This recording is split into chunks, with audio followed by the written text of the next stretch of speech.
RSS ने और भाजपा ने नरेंद्र मोदी को प्रधानमंत्री क्यों बनाया है, इसके बारे में कभी सोचा आपने? अपोजिशन पार्टी का जो लीडर है राहुल गांधी, वो भी बोल रहा है, वो भी ओबीसी की गिनती की बात कर रहा है। आज का अखबार में तो और दूसरी खबर है। क्या खबर है? कि बहुजनों का काम करेंगे। ओबीसी की गिनती क्यों कराना चाहते हो आप? ओबीसी की गिनती क्यों कराना चाहते हो? प्रधानमंत्री बनाने के लिए कराना चाहते हो ना? तो प्रधानमंत्री तो बगैर गिनती के हमने बना दिया। जब प्रधानमंत्री आपका हमने बगैर गिनती के कर दिया, तो आपको गिनती करने की क्या जरूरत है? वास्तविक प्रधानमंत्री नहीं है, ये नॉमिनेटेड प्राइम मिनिस्टर है। नरेंद्र मोदी जो है ये रियल प्राइम मिनिस्टर नहीं है, ये नॉमिनेटेड प्राइम मिनिस्टर है। सरकार आ जाएगी तो आपके सरकार को आंदोलन करके बताने की जरूरत रहेगी नहीं। वो तो गिनती करने की जो बात, जो इश्यू बना हुआ है, राष्ट्रीय इश्यू बना हुआ, राष्ट्रीय इश्यू भी हमने बनाया।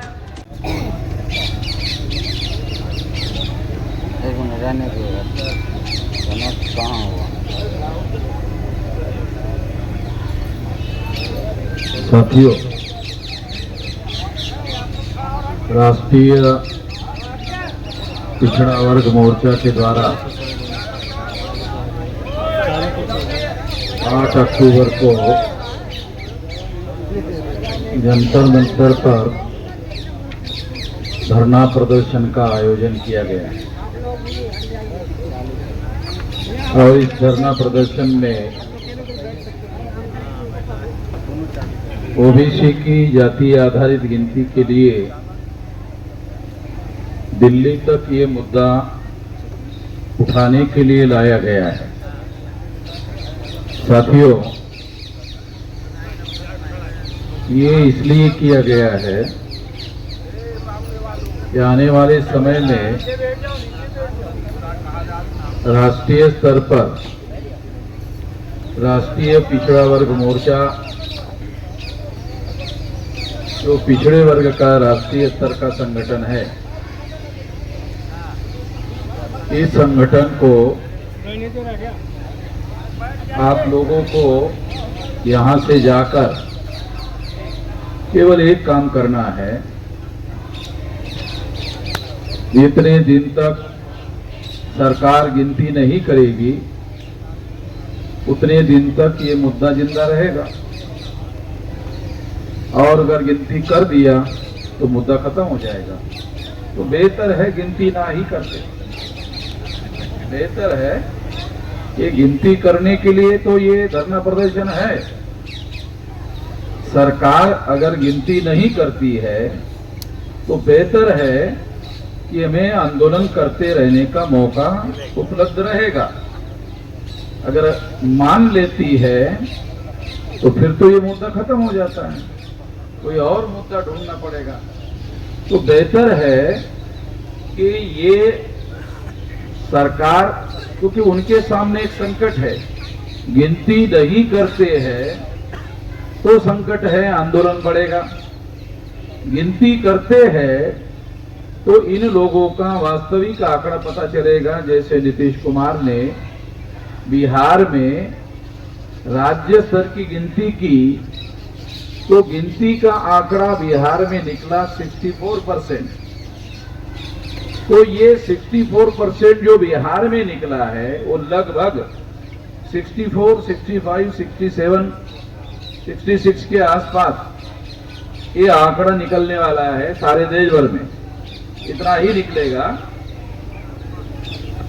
तो हम लोग मानकर चलते हैं कि ये 64, 65 के आसपास है और अब हम लोग 52% के बजाय भविष्य में ये 64 जो बिहार में आंकड़ा निकला उतना मानकर चलते हैं। ये मानकर ही हम लोगों को प्रचार प्रसार करना चाहिए। अभी जो आपको मैं बताना चाहिए, एक ही मुद्दा बताना है, ज्यादा लंबी बात नहीं करना है। जो मौलिक बात मैं आपको बताना चाहता हूं वो क्या है कि अब आप लोगों को जाकर राष्ट्रीय पिछड़ा वर्ग मोर्चा की प्रत्येक राज्य में जितने जिले हैं उसमें कमेटियां बनाओ। राष्ट्रीय पिछड़ा वर्ग मोर्चा की कमेटी बनाओ। ये लोग ये मानने वाले नहीं है, ना माने कोई बात नहीं है। तो आप लोगों को जाकर राष्ट्रीय पिछड़ा वर्ग मोर्चा की जिला लेवल पर कमेटी बनाओ, फिर सारे देश भर में तहसील जो है वो राष्ट्रीय पिछड़ा वर्ग मोर्चा की तहसील में कमेटी बनाओ।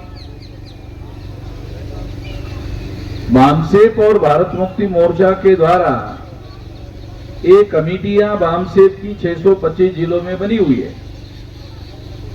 आप लोगों को वही कह रहा हूं जो बामसेप के लोगों को कहा गया है, उनको भी कहा गया है कि राष्ट्रीय पिछड़ा वर्ग मोर्चा की सारे जिले में लगभग ये 769 जिले हैं भारत में।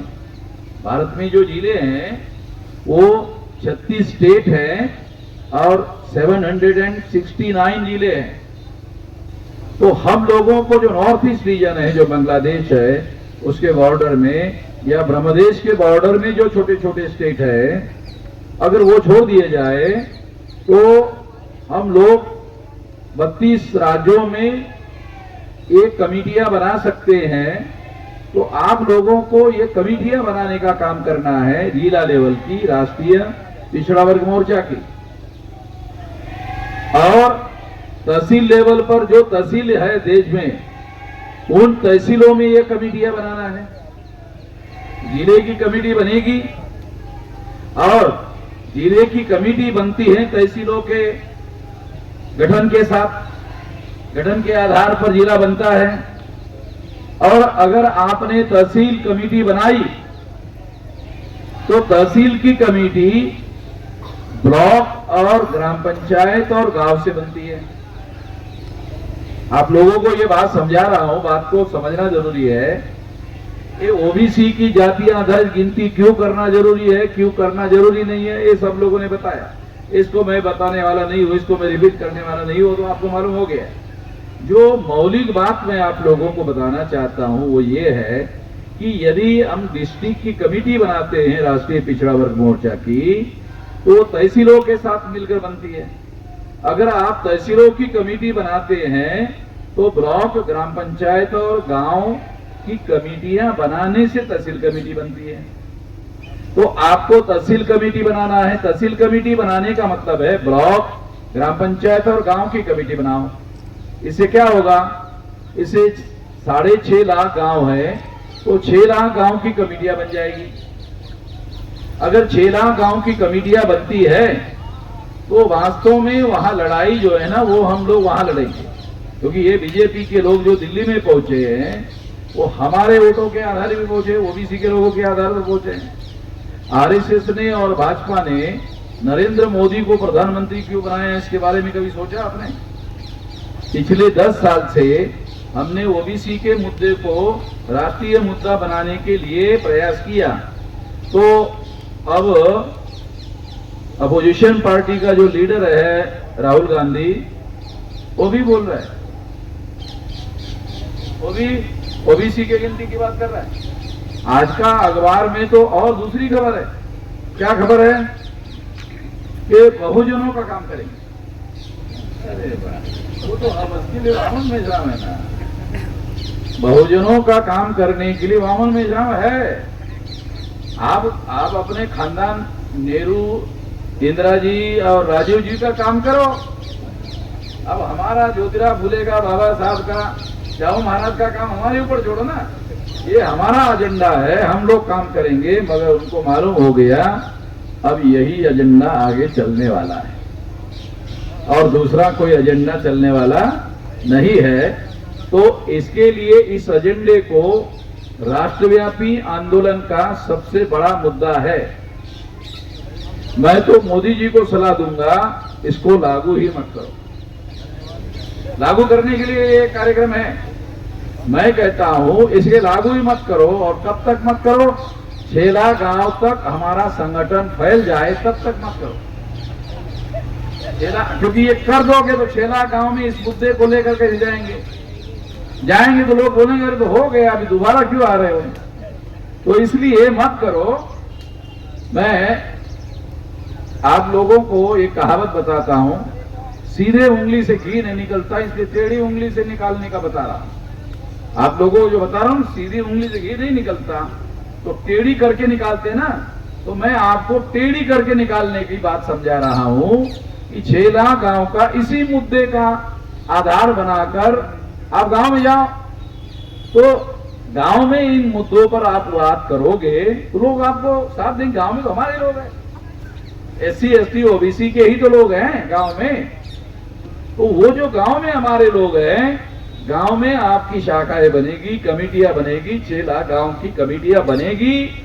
जब छेला गांव की कमेटियां बनेगी तो ये आंदोलन नहीं रहेगा, ये आंदोलन जन आंदोलन हो जाएगा, राष्ट्रव्यापी आंदोलन हो जाएगा। तो ये राष्ट्रव्यापी आंदोलन बनाने के लिए क्या करना चाहिए, ये बात मैं आपको समझा रहा हूं। हम इस पर लगे हुए हैं, वामसेप के द्वारा लगे हुए हैं, भारत मुक्ति मोर्चा के द्वारा लगे हुए हैं, राष्ट्रीय पिछड़ा वर्ग मोर्चा के द्वारा लगने के लिए आपको कह रहा हूं। आप ये कमेटियां बना, जब छेला गांव की कमेटियां राष्ट्रीय पिछड़ा वर्ग मोर्चा की बनेगी तो फिर तो ये कमेटियां बीजेपी के लोगों को गांव में प्रचार के लिए आएगी तो उनको वो आने ही नहीं देंगे, गांव में आने ही नहीं देंगे।